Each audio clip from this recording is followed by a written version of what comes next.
Chegou o dia, finalmente o anime de Boruto voltou a adaptar o mangá, com um episódio recheado de conteúdo e sendo a primeira aparição da Eida. Tivemos Deus Otsutsuki, algumas pequenas mudanças, adições, enfim, tudo aquilo que esperávamos, e nesse vídeo vamos comentar sobre esse episódio de Boruto. Então não se esqueça de deixar o like, se inscrever no canal para não perder os próximos vídeos e também deixe um comentário, pode ser uma opinião sua sobre o EP ou algo que queira compartilhar. Os comentários ajudam muito a engajar o vídeo e eu peço essa colaboração de vocês, tamo junto. Mas então, falando do episódio, cara, ele foi muito diferente do que a gente tá acostumado, desde a sua composição até a animação, a arte, direção, tudo foi muito bem pensado para já começar esse arco, dando a devida atenção a ele, e um dos grandes responsáveis por tudo isso é o forte envolvimento do Koda na produção,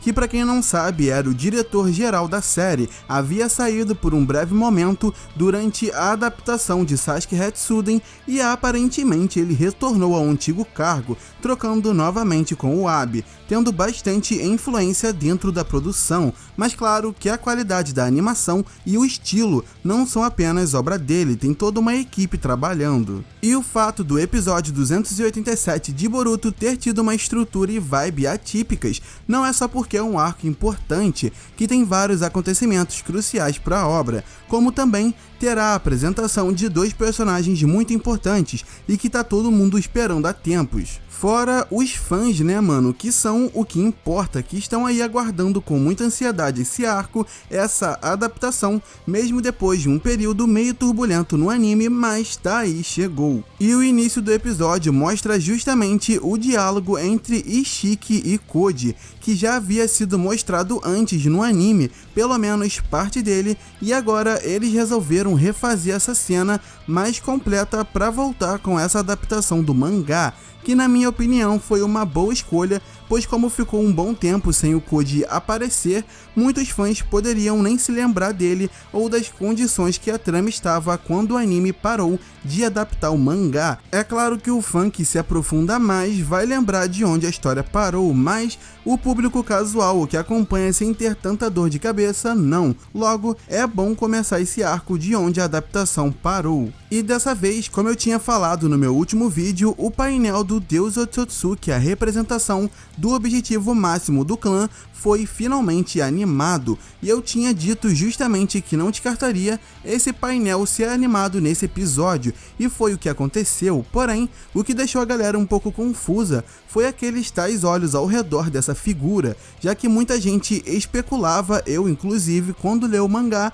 que esses olhos poderiam ser Jogans, mas agora no anime não deu para identificar com 100% de certeza se é de fato ou não o Jogan, mas na real nunca foi sequer mencionado que esses olhos eram Jogans, a gente só teorizava, e na minha opinião, duas coisas ficaram muito claras aqui. Primeiro, não dá pra cravar se é Jogan ou qualquer outro olho, e segundo, provavelmente a produção resolveu deixar isso em aberto pro mangá resolver o que fazer, pois muitas das vezes algumas ideias são abandonadas, como aquela ideia do Kawaki que é até mencionada nesse episódio, do Boruto marcar uma outra pessoa com o karma, para ser o seu receptáculo. Logo, não tem por que o anime segurar essa peteca e assumir esse risco se nem o mangá teve esse trabalho. Claramente as coisas mais importantes são conversadas com o Kishimoto e o Ikemoto, decisões específicas, então não é porque não ficou claro que não é o Jogan que significa que essa figura,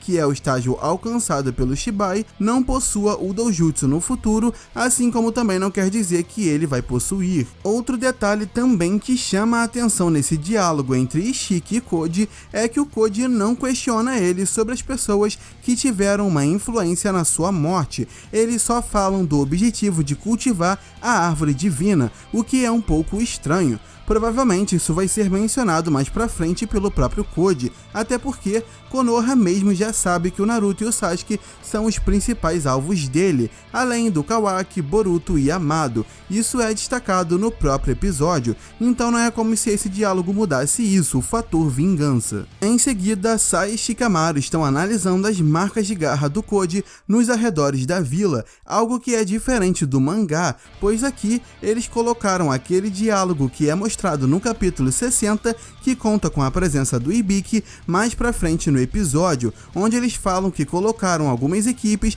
para ficar de olho nas marcas, mas aqui eles mostraram o Sai e o Shikamaru descobrindo essas marcas, com uma adição bem interessante que foi colocar o Kawaki como o cara que iria explicar sobre elas, já que ele conviveu / foi atormentado pelo Koji durante anos na organização Kara, então fez muito sentido, e quando o Kawaki fala sobre o Koji, imediatamente somos direcionados ao próprio Koji, chegando à base da organização do Boro. Mas antes da luta temos o diálogo entre Boruto e Kawaki, e aqui no anime eles mostram as tais pílulas que o Amado fez pro Boruto, cena essa que já tinha sido adaptada no anime e provavelmente colocaram elas rapidamente no episódio para que todos se lembrassem. Eles também colocaram uma das falas do Amado pro Kawaki, que é a fala onde é dito que o Koji é diferente dos outros, sendo especial. Como já tivemos a cena em que o Amado explica sobre o Koji, adaptada no anime,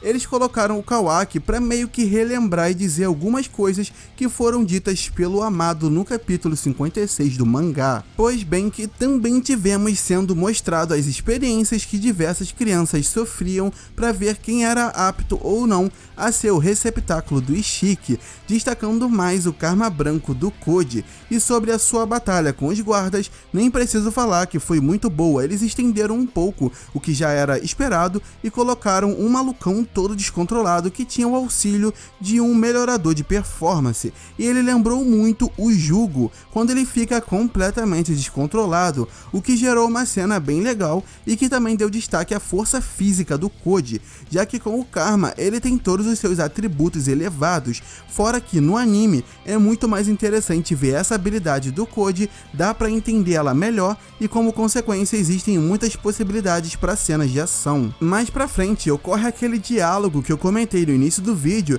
sobre as marcas de garra, e uma coisa interessante é dita aqui, já que o Naruto pede para compartilharem o que descobriram com o Sasuke, que saiu para procurar o Koji, e no mangá o próprio Sasuke vai analisar as marcas que estão nos arredores da vila, o que claramente é o momento onde ele retornou à aldeia para checar isso com os seus próprios olhos após ser avisado, como é mostrado nesse episódio, que iriam avisar o Sasuke. Logo depois, temos uma conversa entre Shikamaru e Amado sobre a situação em que se encontram. É deixado evidente que a Sumire será colocada como assistente do cientista, e também tem um dado momento que dá pra ver que o Amado tá trabalhando na Delta, a Delta que ele fez para proteger Konoha, um detalhe muito legal que é incluído nesse episódio. E como eu disse, esse episódio teve uma estrutura toda diferente até o encerramento, e no fim, finalmente tivemos a apresentação da Eida, e sinceramente eu não esperava que adaptassem tanto assim nesse episódio,